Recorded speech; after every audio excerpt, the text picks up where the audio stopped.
What would you do if your own cry for help became the reason you were hurt? This story will make you question everything you thought you knew about justice. Stay with me till the end. You won't believe what happened in that courtroom.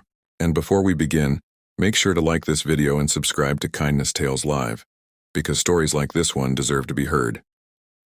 The night it happened, rain poured like the sky itself was crying. 12-year-old Malik Johnson, a quiet boy with big brown eyes and dreams of becoming a firefighter, was walking home from his aunt's house. His mother, Renee, had called twice already, reminding him not to take the shortcut through the old construction site. But Malik was tired, soaked and clutching the little gift he had bought her, a small silver bracelet from a dollar store. He just wanted to get home. As he crossed the street, flashing blue lights painted the puddles around him. A police cruiser pulled up beside him and two officers stepped out. Their faces were hidden under rain hats and shadows. "Hey, you!" "Stop right there," one of them barked. Malik froze, his heart pounding. "I'm just going home, sir," he said softly. But before he could explain more, one officer grabbed his arm roughly. "Where'd you get that bracelet, huh? You steal it?" "No, it's for my mom," Malik cried. He tried to pull away, but the officer shoved him against the hood of the car. The metal was cold, the rain colder. To them, Malik wasn't a boy, just another suspect. He didn't resist, but that didn't matter. The other officer shouted, "Stop resisting!" And within seconds, Malik felt a sharp blow to his back, then another. He screamed for his mom, for help, for mercy, but all that answered was thunder and the sound of rain splashing against the asphalt. Moments later, a woman's voice pierced the storm. "Stop! He's just a kid." It was a neighbor, recording from her window. The flashing red light of her phone camera caught everything. Every strike, every plea, every tear. When the sirens finally stopped, Malik was lying on the ground, his small hands trembling. The officers realized too late what they'd done. Their radios crackled as backup arrived, but the truth had already been captured, and it was about to shake the entire city. Malik was rushed to the hospital with bruises, a fractured rib and a heart full of fear. His mother arrived moments later, clutching his tiny hand, whispering, "You're safe now, baby. You're safe." But deep down she knew, nothing would ever be the same again. By morning, the video had gone viral. People across the country were furious, demanding justice for the little boy who was beaten by those meant to protect him. Protests filled the streets. Reporters camped outside the hospital. Everyone wanted to hear from Malik, the boy whose voice would soon silence an entire courtroom. But Malik didn't speak for days. He sat quietly staring out the window, holding that silver bracelet like it was the only piece of good left in the world. His mother tried to stay strong, but every night she cried where he couldn't see her. Then came the court summons. The officers had been charged, but their lawyers were already painting Malik as aggressive and uncooperative. It was the same old story, until Malik decided he couldn't stay silent anymore. 1 week before the trial, his mother walked into his room. Malik looked up and said in a whisper, "Mom, they need to know the truth. I want to tell them what happened." Renee's eyes filled with tears. "You sure, baby? It's going to be hard." He nodded slowly. "They think I'm just a kid. Maybe that's why they'll listen." The night before the hearing, Malik wrote something on a folded piece of paper and slipped it under his pillow. It wasn't a speech, it was a promise. The next morning, as reporters swarmed the courthouse and flashbulbs popped like fireworks, Malik stepped forward, small in size, but with a courage bigger than anyone in that room could imagine. The silence that would follow his words would be heard around the world. The courtroom was packed. Reporters scribbling notes, cameras flashing and whispers rippling like waves across the room. Everyone had come to see the boy whose trembling words had shaken a nation. At the front sat Judge Harris, stern and silent, his gaze heavy with the weight of expectation. Across from him, the two officers sat stiffly in their uniforms, eyes cold and unreadable. When Malik and his mother entered, all noise seemed to fade. Dressed in a neat white shirt and blue tie, Malik clutched his mother's hand tightly.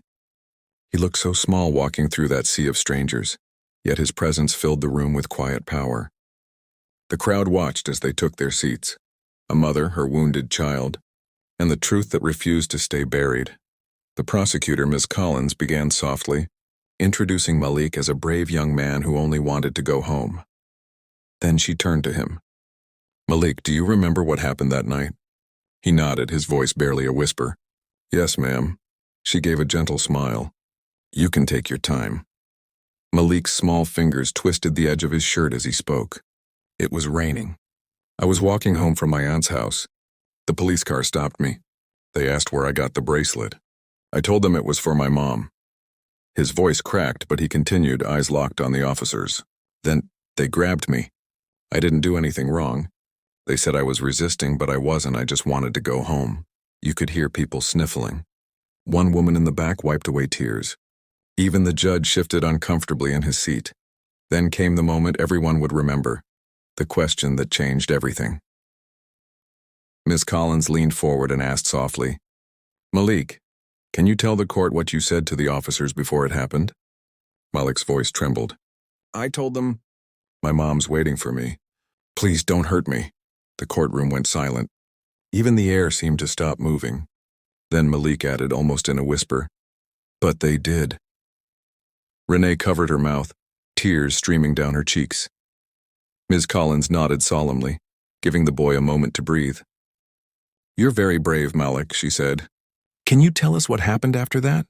Malik hesitated, then pulled something from his pocket, a crumpled piece of paper. The same one he'd written the night before. "I wrote this," he said, unfolding it carefully. "It's for them." He looked at the two officers sitting across the room. "Can I read it?" Judge Harris nodded. "You may." Malik cleared his throat, his small voice echoing in the courtroom.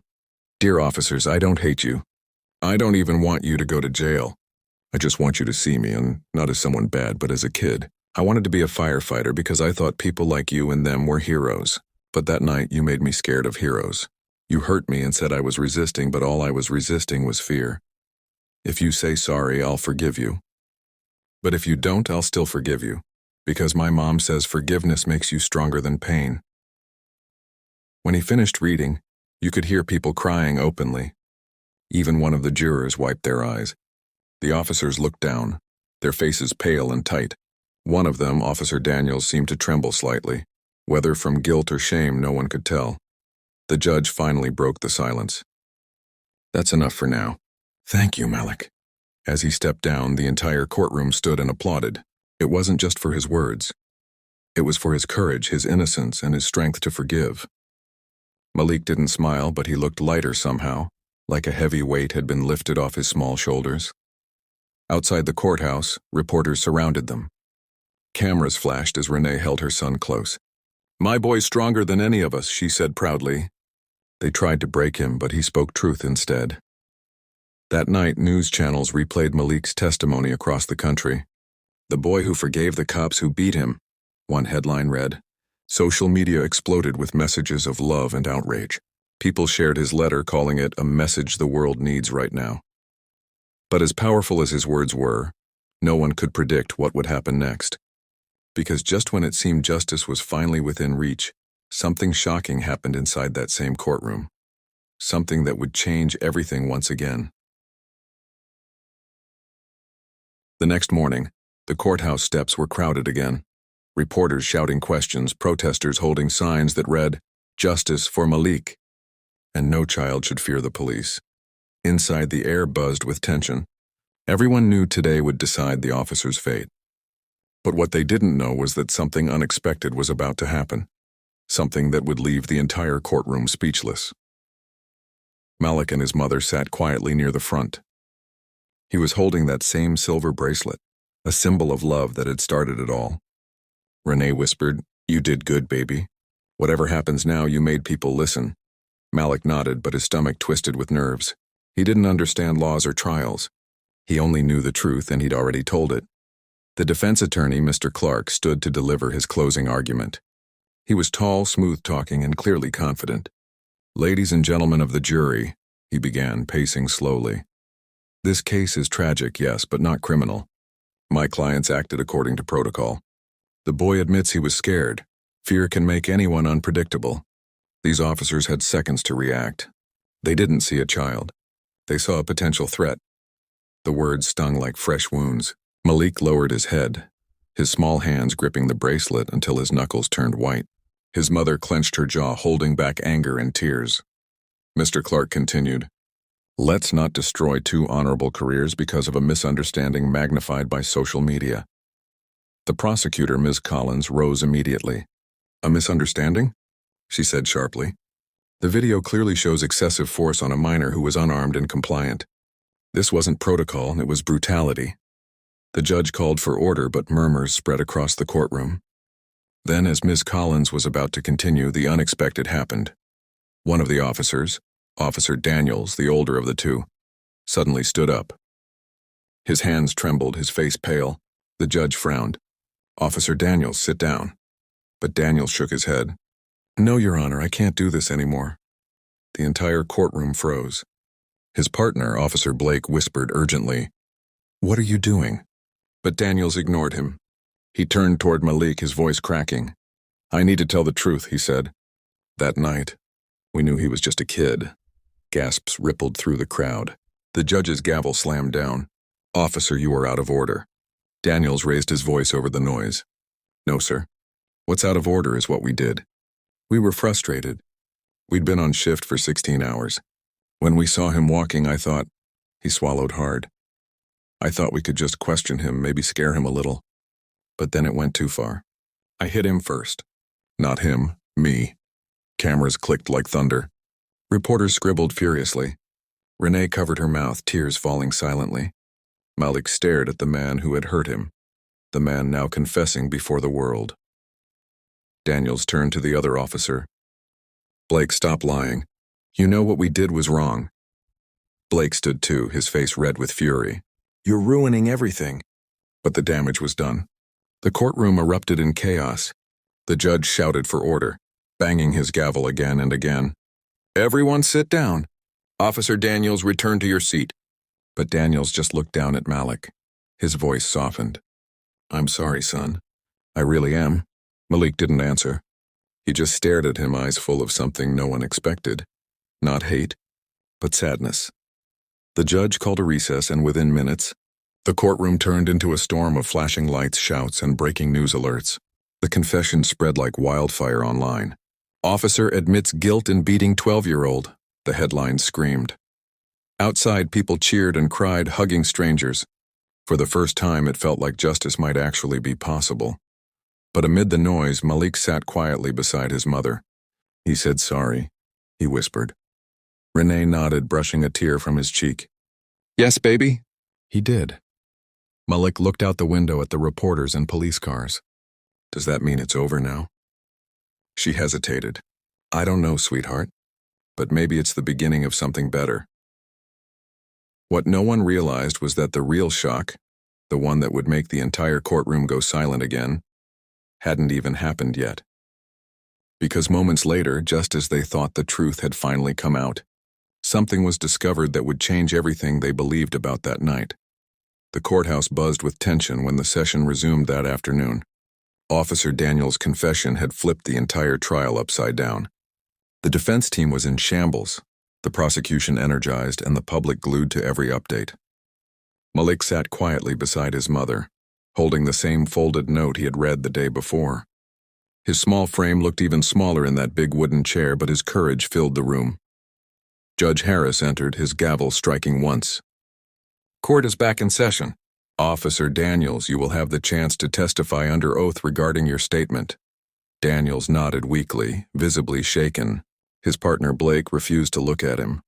The prosecutor, Ms. Collins, wasted no time.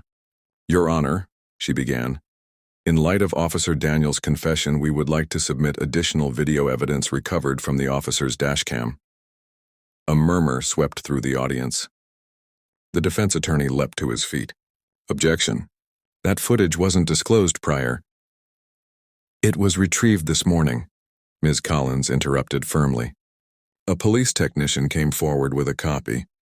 The original had been erased, but fragments were restored. The judge raised an eyebrow. "Proceed." The lights dimmed. A projector flickered to life, casting a shaky image across the courtroom wall. Everyone turned their eyes toward it. At first, all they saw was darkness and rain, the sound of wind and static. Then came the moment.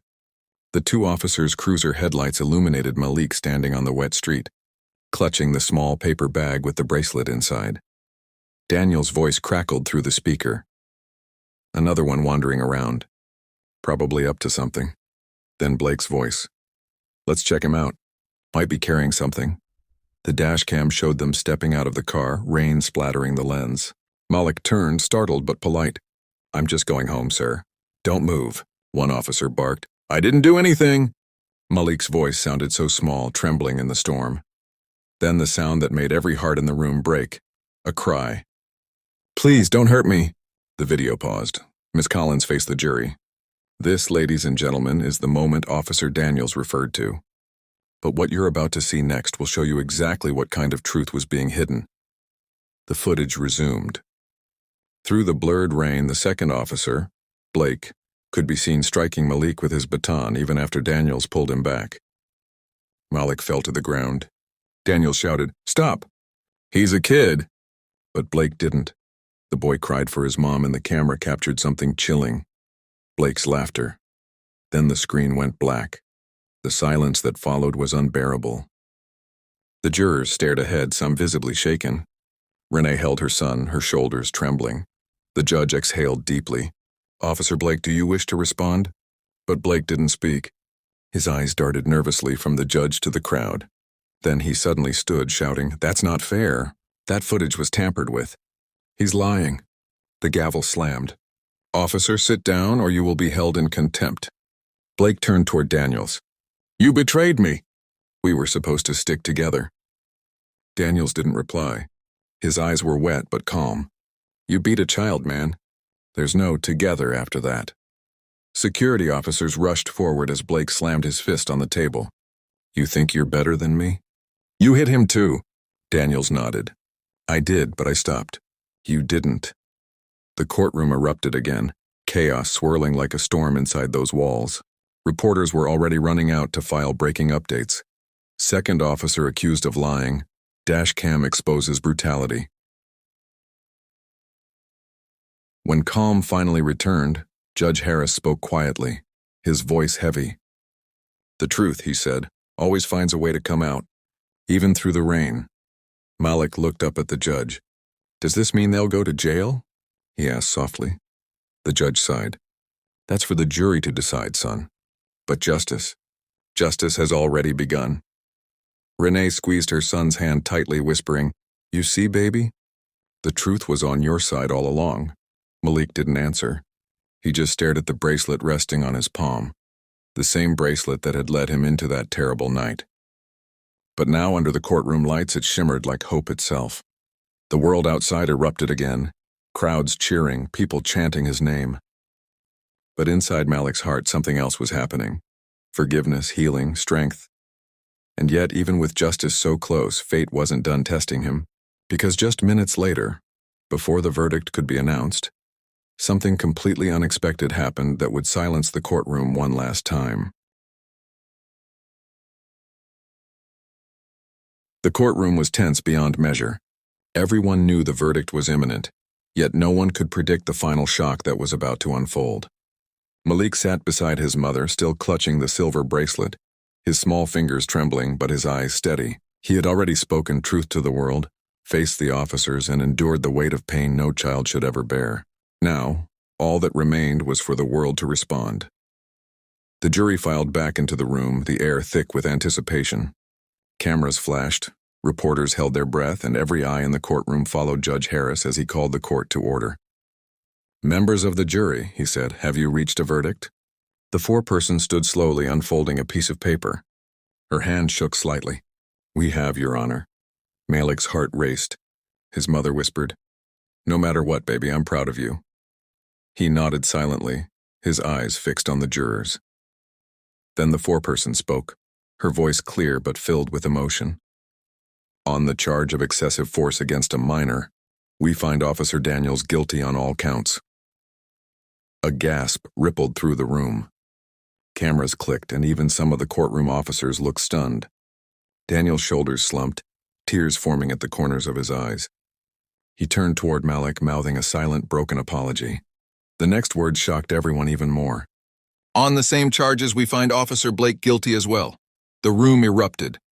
Reporters shouted into their microphones, relaying the verdict to a world that had been watching every moment.